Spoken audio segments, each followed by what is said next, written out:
자, 그럼 오늘은 이 룻기 1장에 구체적으로 1장부터 이게 22장까지 있습니다. 이 세 부분으로 나눠지는데 1장 1절에서 5절까지 바로 그들이 하나님을 떠남으로, 하나님의 땅을 떠남으로 오는 가정의 비극에 대해서, 6절부터 14절은 그 가정이 그러므로 그 시어머니와 며느리들의 이별, 모압 땅에서 다시 베들레헴으로 오란 그 과정을 우리에게 보여주고요.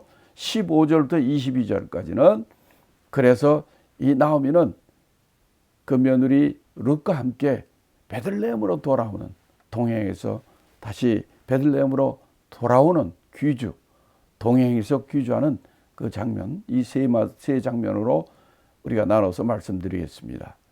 첫 번째, 우리가 룻기 1장 1절부터 5절까지 말씀인데 그것을 한번 같이 읽겠습니다. 1절부터 읽겠습니다.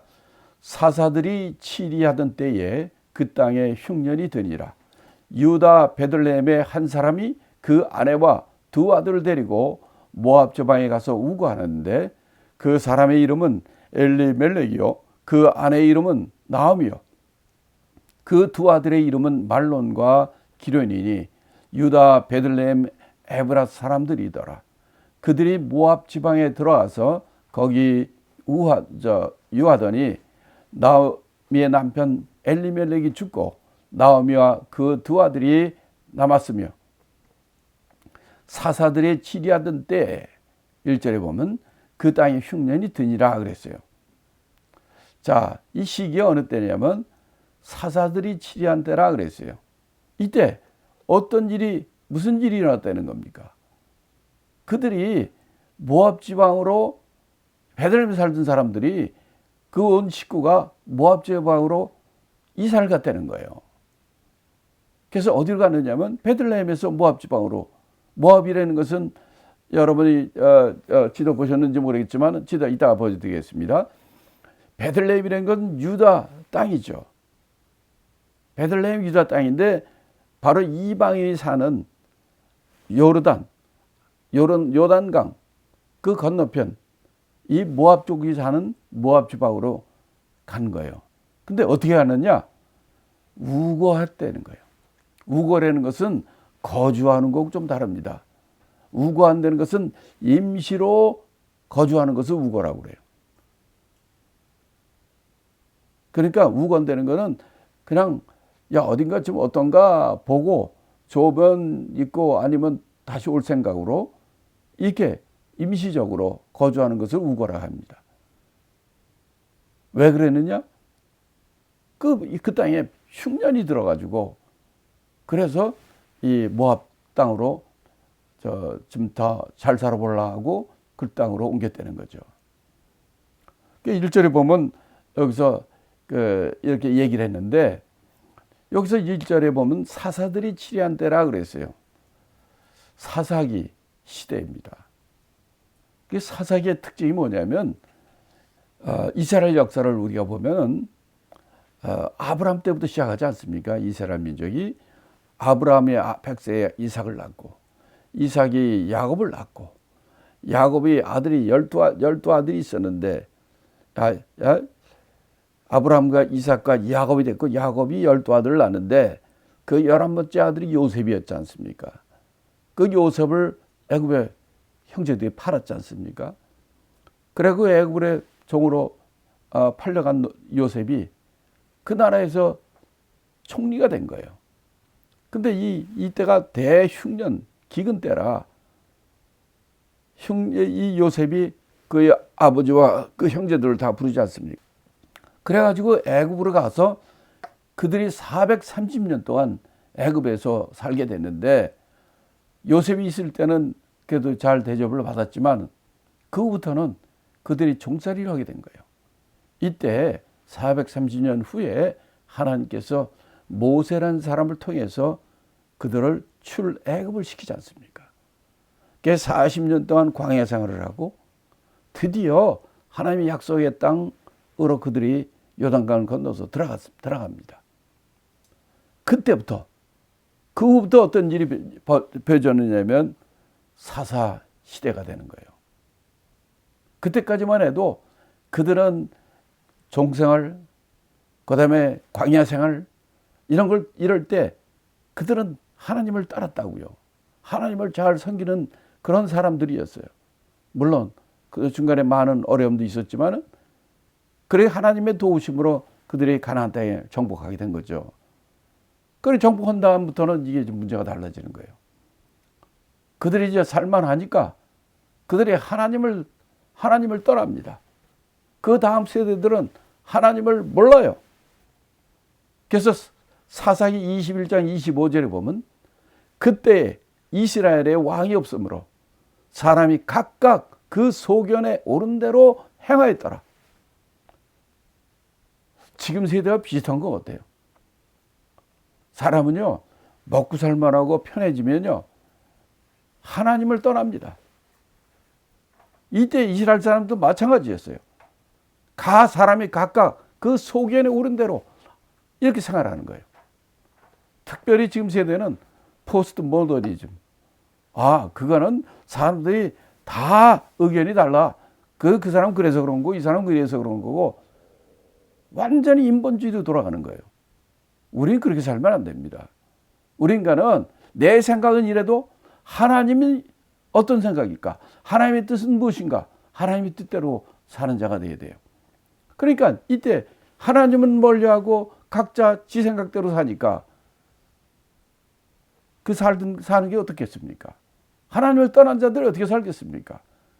그때 많은 주위 나라들의 공격으로 이들이 곤경을 당하고 어려움을 당하고 이런 일이 있고 그렇게 되면 또 하나님께 매달려 부르면 하나님께서 사사를 세워주시고 그 문제를 해결해주고 그들의 살만하면 또 하나님을 떠나고 지속인대로 일함으로 또 그 타락과 외국의 압정, 그 약탈 이런 거로 또 하나님 앞에 매달리게 되고 이런 사이클이 계속되는 시대가 사사기 시대입니다.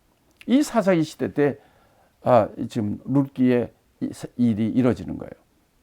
여기서 우리가 중요한 것은 뭐냐면 이때가 어느 때냐 하면 우리가 잘 생각하면 알 수가 있어요. 이 룻기의 4장에 보면은 이 보아스와 룻을 통해서 증손자로 다윗이 태어납니다.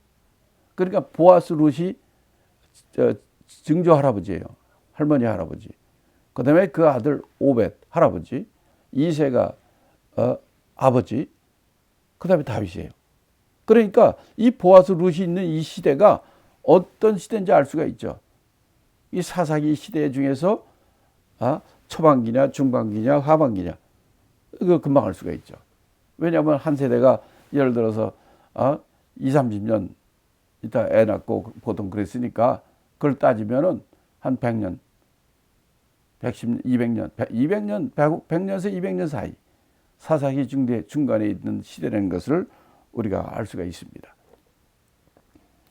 자, 2절, 3절을 통해서 보면은 그 이제 사람들의 이름이 나옵니다. 이름이 굉장히 중요하다고 우리가 그전에도 말씀드리고 그랬는데 이때 이 베들레헴에서 모압으로 이사간 그 가장이 누구냐? 엘리멜렉이에요. 엘리멜렉.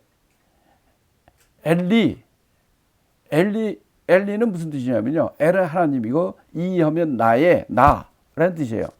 그래서 이 예수님이 십자가 돌아가실 때 엘리 라마 사막다니 하잖아요. 나의 하나님. 엘리 나의 하나님이라는 뜻이에요. 멜렉은 왕이라는 뜻이거든요. 그러니까 엘리멜렉은 뭐냐면 나의 하나님은 왕이시다. 이게 아주 얼마나 멋있는 이름입니까? 또 근데 엘리멜렉의 아내가 이름은 나오미예요. 나오미는 기쁨, 즐거움 이런 뜻입니다. 근데 그에게 이제 아들 둘이 생겼다는 거예요. 참 아주 얼마나 귀한 아들들입니까? 근데 그 이름이 말론과 기련이라는 거예요. 말론이라는 단어는 이름은 병약하다, 병들다, 병약하다 이런 뜻이고 기련은 대가 끊어진다, 약하다 하는 이런 뜻입니다. 참 이해가 안 되죠. 그 아버지 이름은 엘리멜렉 나오미로 아주 좋은 이름인데 어찌 그 아들의 이름은 말론 기련이라고 나쁜 이름을 지어줬을까? 이거는 그 엘리멜렉의 이름은 좋지만 그의 신앙 상태를 우리는 미루어 생각할 수 있죠. 베들레헴에서 그것도 유다 족속의 유대 족속이고 베들레헴에 사는 사람이 기근이 났다고 흉년이 들었다고 그것도 모압 때 이방 땅으로 가는 거 보면 이름은 좋은데 믿음이 별로 없는 것을 우리가 알 수 있습니다. 그래서 그 아들들 이름들도 이런 이름을 짓는 것 같아요. 말론 기련. 우리나라도 이름이 굉장히 중요하잖아요. 근데 옛날에 보면 이름이 아주 쌍년이 또 개똥이 이렇게 이름을 나쁘게 짓는 사람들이 있어요. 그건 왜 그러냐면 그 이름을 나쁘게 져야 거꾸로 그 애들이 잘 산다는 거예요. 그래서 그런 경우가 있는데 이 가나안 족속들, 가나안 이 당시의 근동 사람들의 이방인들은 그런 식으로 그렇게 이름을 줬다고 그래요. 그게 말론이라는 것은 병약하다, 그 자손이 끊긴다, 이런 뜻이고 기련도 마찬가지예요. 기련도 파탄, 멸망 이런 뜻이에요. 일부러 이런 나쁜 이름을 지어준 것 같아요. 그래서 이 사람들은 유다 지파 사람들이에요. 근데 그들이 모압 지방에 가게 됐다는 거죠. 그런데 3절에 보면 나오미와 남편 엘리멜렉이 죽고, 그러니까 그 나오미의 남편이 먼저 죽었어요. 야, 우리 그래도 잘 살아보자. 그리고 이민을 갔는데 이민 가가지고 자기 아내와 두 아들을 남겨놓고 세상을 먼저 떠나는 거예요. 자, 이게 눈이 감기겠습니까?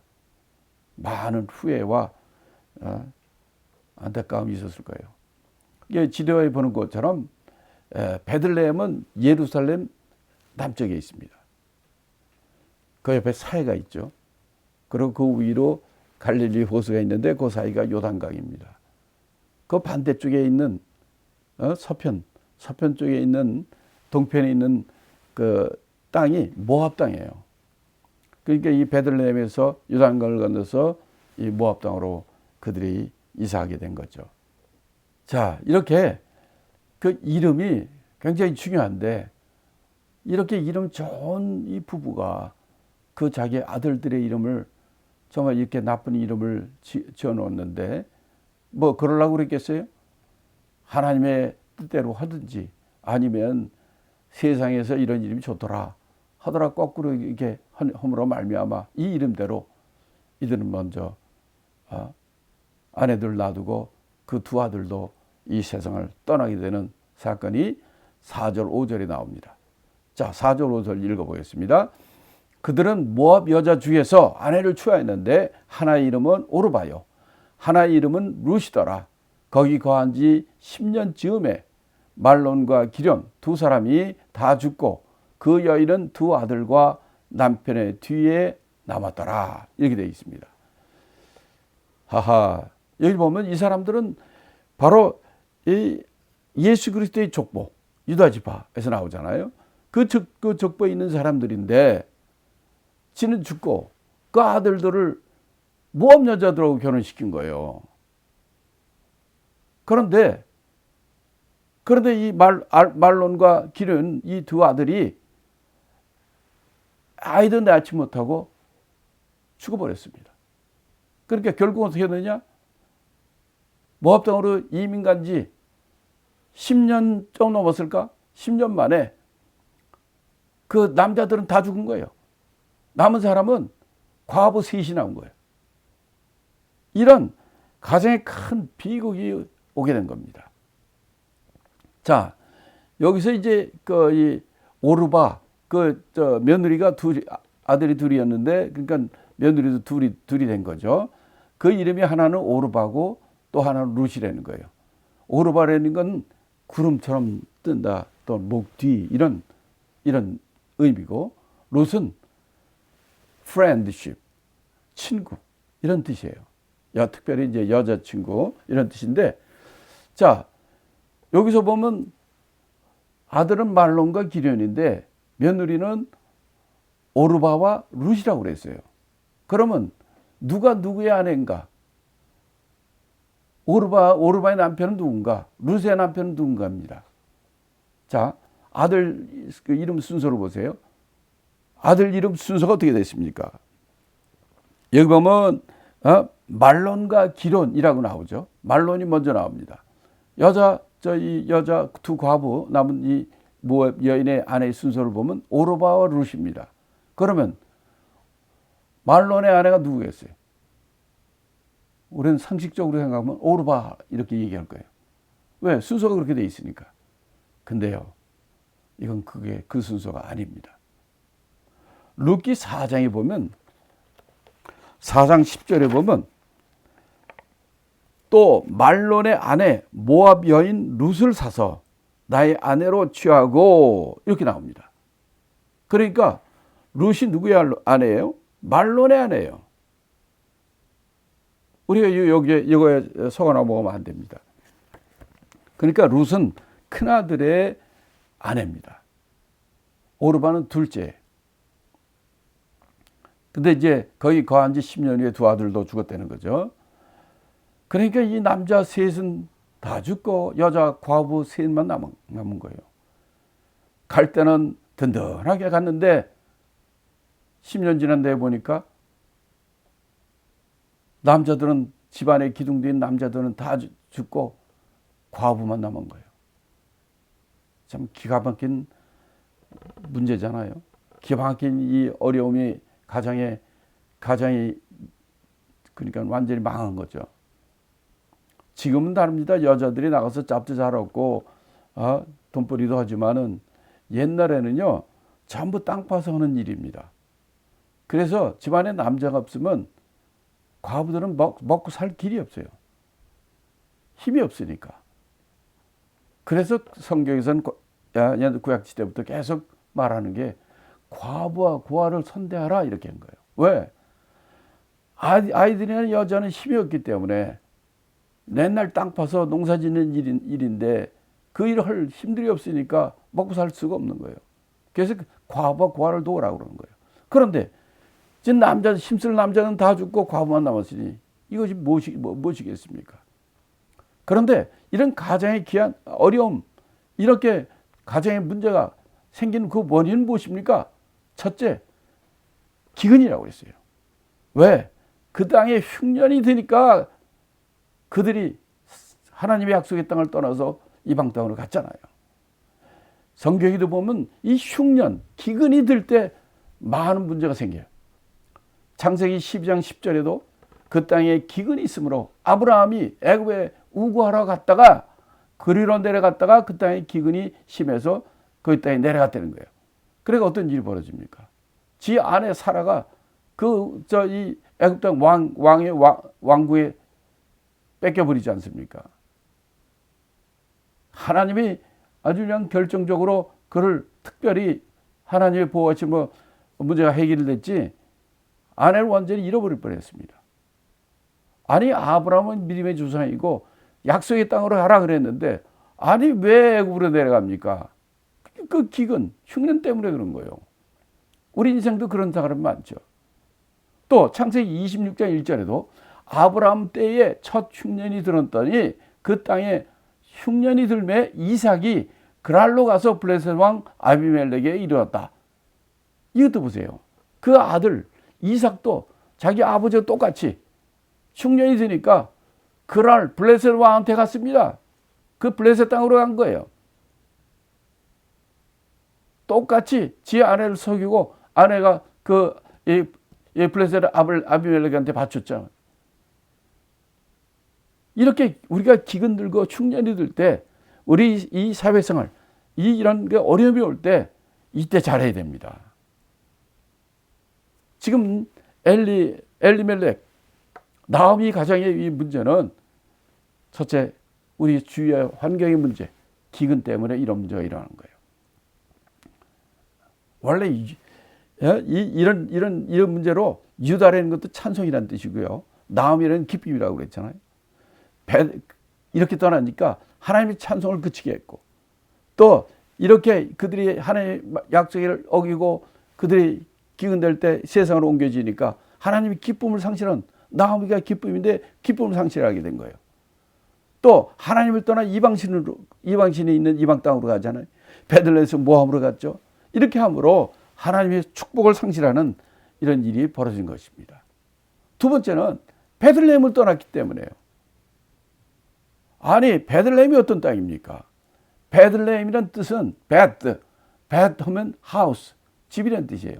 레헴 하면은 레헴이 떡, 빵 이런 집이에요. 베들레헴은 빵집, 떡집이라는 뜻이에요. 떡? 왜 떡집이라 할까? 예수님이 우리 보고 내 살을 보라, 생명의 떡을 얘기하셨습니까? 예수님이 생명의 떡이에요. 떡이십니다. 그러니까 베들레헴 떡집은, 그래서 떡 대신 예수님이 태어난 곳이 떡집이죠. 그래서 베들레헴에서 태어나신 거예요. 베들레헴은 예루살렘 바로 남쪽에 떨어져 있는 젖과 꿀이 흐르는 땅이라고 얘기했고, 그 땅은 이 목축업이 발달되어 있는 땅이에요. 물론 벌이 출 수도 있고 농사도 좀 짓지만은 거기는 양들을 치는 것입니다. 그래서 이 베들레헴은 좀 잘 살았어요. 그 중에서는. 왜? 바로 옆에 예루살렘 성이고, 예루살렘에 1년에 3번씩 큰 제사들이 있잖아요. 그때는 전 세계에서 몰려와가지고 하나님 앞에 예배를 드리잖아요. 제사를 드리잖아요. 제물을 드려야 되거든요.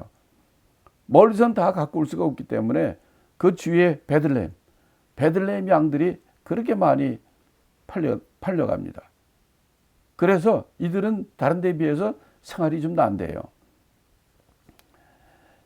이렇게 그런 땅인데도 이들이 하나님의 약속의 땅이고 떡집 되는 이런 귀한 땅인데 그들이 흉년이 좀 들었다고 그걸 떠나기 때문에 문제가 생긴 거예요.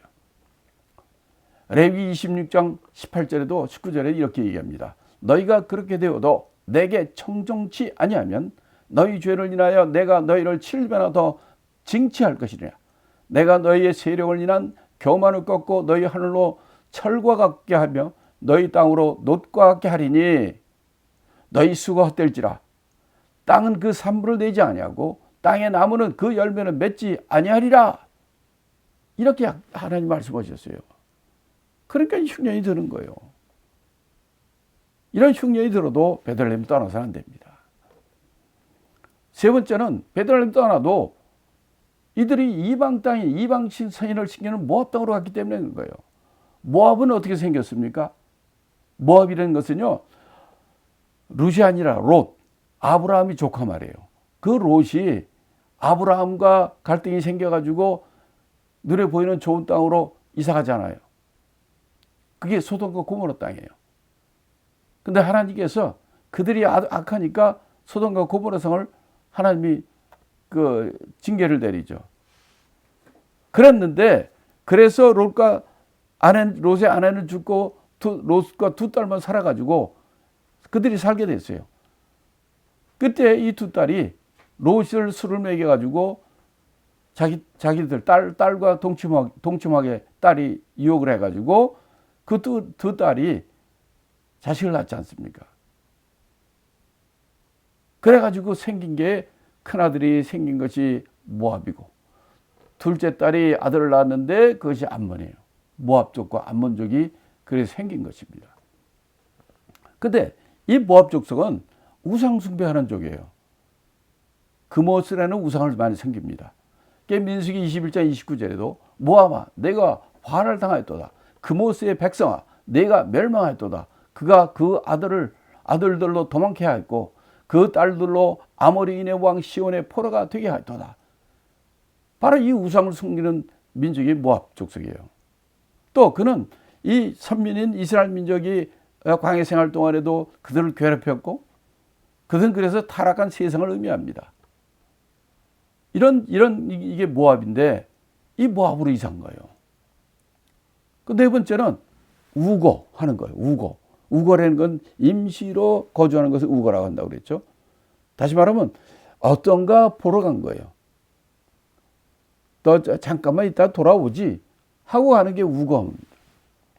그건 다른 말로, 영적인 말로 하면 두 마음을 가진 거예요. 아, 이렇게 한번 가서 보고 괜찮으면 있고 아니면 오고, 두 마음을 갖는 것을 성경은, 우리 하나님은 가장 싫어합니다. 야고보서 1장 8절에도 두 마음을 품어 모든 일에 정함이 없는 자로다. 두 마음을 품은 그 정함이 없는 자라는 거예요. 누가복음 16장 13절에도 집 하인이 두 주인을 섬길 수 없나니 혹 이를 미워하고 저를 사랑하거나 혹 이를 중히 여기고 혹 저기를 경히 여길 것임이니라. 너희가 하나님과 재물을 겸하여 섬길 수 없느니라. 두 주인을 섬기지 말라는 거예요. 두 마음을 품지 말라는 것입니다. 근데 이들이 문제는, 이들이 왜 타락하고 멸망하느냐? 바로 이들이 두 마음을 가졌기 때문에요. 처음에는 잠깐 보고만 오지 뭐 이랬지만 가보니까 괜찮은 거거든. 그러니까 거기서 10년이 넘게 살게 된 거 아닙니까? 그러다 망한 거죠.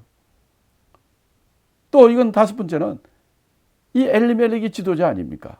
지도자 잘못 만나서 그걸로 갔을 때 그렇게 된 거 아닙니까? 출애굽 때 보세요. 모세라는 지도자를 만나고 하나님이 그를 부른 그 지도자를 따라하니까 이걸 잘 성공적으로 이끌어놨는데, 그 후에 어떻게 됐습니까? 모세와 여호수아 세대 이후에 그 세대는 하나님을 알지 못하고 그들이 자녀들을 올바로 가르치지 않으므로 바로 이렇게 사사시대와 같이 각각의 소견대로 하나님을 섬기지 않고 사는 이런 일로 말미암아 그들이 타락하게 된 겁니다. 그래서 신명기 6장 6절에도 오늘날 내가 네게 명하는 이 말씀을 너는 마음에 새기고 내 자녀에게 부지런히 가르치며 집에 앉았을 때든지 길에 행할 때든지 누웠을 때든지 일어날 때든지 이 말씀을 강론하라, 이렇게 말씀합니다. 또 여섯 번째는 그들이 환난 당할 때 기도하지 않기 때문에 그래요. 이것을 기도해야 되는데 기도하지 않고 자기네들 인간적인 방법으로 해결되니까 그러는 거예요. 이럴 때 혼란과 어려움이 왔을 때는 하나님께 기도해야 되는 것입니다. 시편 50편 15절에도 환난 날에 나를 부르라, 내가 너를 건지리니 내가 나를 영화롭게 하리로다. 야고보서 1장 5절에도 너희 중에 누구든지 지혜가 부족하거든 모든 사람에게 후히 주시고 꾸짖지 아니하시는 하나님께 구하라, 그리하면 주시리라, 이렇게 말씀하십니다. 하나님께 기도해야 됩니다. 고난과 환난이 왔을 때, 흉년이 왔을 때 바로 스스로 인간적인 인본주의 생각으로 해결을 하지 말고 하나님께 기도하라는 거예요. 이런 방법으로 이들이 그렇게 타락을 하게 된 것을 우리가 볼 수 있습니다. 우리가 주님이 주시는 은혜를 잊어버릴 때 이렇게 되는 겁니다. 또 우고하는 거라고 그랬죠. 차차 가보고 봐서 이렇게 하든지 말든지 하지, 이렇게 했는데 이렇게 잠시 임시로 가려고 그랬다가 10년이 넘게 된 거예요. 그러다 어떤 일이, 남편이 잃고 아들 두 아들 잃고 이때 이 망했구나. 잠시 우거하는 거로 갔다가 나중에는 아이고 망했구나, 망했구나 하는 이런 단계로 넘어갑니다. 그래서 우리가 이 생각, 한번 간 좀 보고 아니면 잠깐 가서 보고 하는 이 생각의 변화로 말미암아 그들이 이방 땅에서 10년이 넘게 생활하다가 아직 가정에 완전히 집을 말아먹었어요. 남편 셋이 다 죽고 과부 셋만 남게 되는 이런 어려운 일이 벌어진 것을 우리가 봅니다. 이렇게 그들은 세상과 타협하면서 10년 넘게 그들이 생활되고 통화되니까 이런 어려운 일이 오게 된 겁니다. 그래서 고린도후서 6장 14절에도 너희는 믿지 않는 자와 멍에를 같이 하지 말라. 의와 불법이 어찌 함께하며 빛과 어둠이 어찌 사귀겠느냐. 그래요. 우리 믿은 사람들은요, 여러분 자식들 자녀들 결혼시킬 때도 믿지 않는 자와 함께 멍에를 같이 하면 안 됩니다. 최소한도 결혼하기 전에 그들이 예수를 믿을 수 있도록 해야 되고, 가장 좋은 것은 그 가정을 보시고 믿음의 가정과 결혼하고 믿는 자와 결혼하고 그를 통해서 자녀들과 주위에 복음을 전하는 그런 사람이 되어야 되는 것입니다. 그래서 이 타락의 결과로 말미암아 첫째, 남편이 죽었어요. 남편은 믿음의 대상입니다. 그 자기 믿음의 대상이 죽은 거예요. 아들들이 죽었어요. 두 아들이 있었는데 두 아들이 죽었습니다. 아들이 없어진 것은 소망이 없는 거예요. 소망의 죽음입니다. 자, 보세요. 이제 여자들만 남았습니다. 그럼 뭡니까? 과부들만 남았어요. 그런 그들의 사랑의 대상인 남편이 죽은 거예요. 그러니까 사랑의 죽음이에요. 다시 말하면 이 타락의 결과로 그들은 믿음과 소망과 사랑이 죽은 거예요. 고린도서 13장 13절에 이렇게 얘기합니다. 그런즉 믿음, 소망, 사랑 이 세 가지는 항상 있을 것인데 그 중에 제일은 사랑이라. 이렇게 이들이 흉년이 들므로 이들이 엄청난 잘못을 겪게 되고 그 타락의 결과로 그들에게 있는 믿음과 소망과 사랑의 죽음이 다가오게 된 것입니다. 자, 우리가 1절부터 5절까지 우리가 봤습니다. 다음 시간에 계속해서 6절부터 14절, 15절부터 22절까지 우리가 같이 공부하겠습니다. 수고하셨습니다.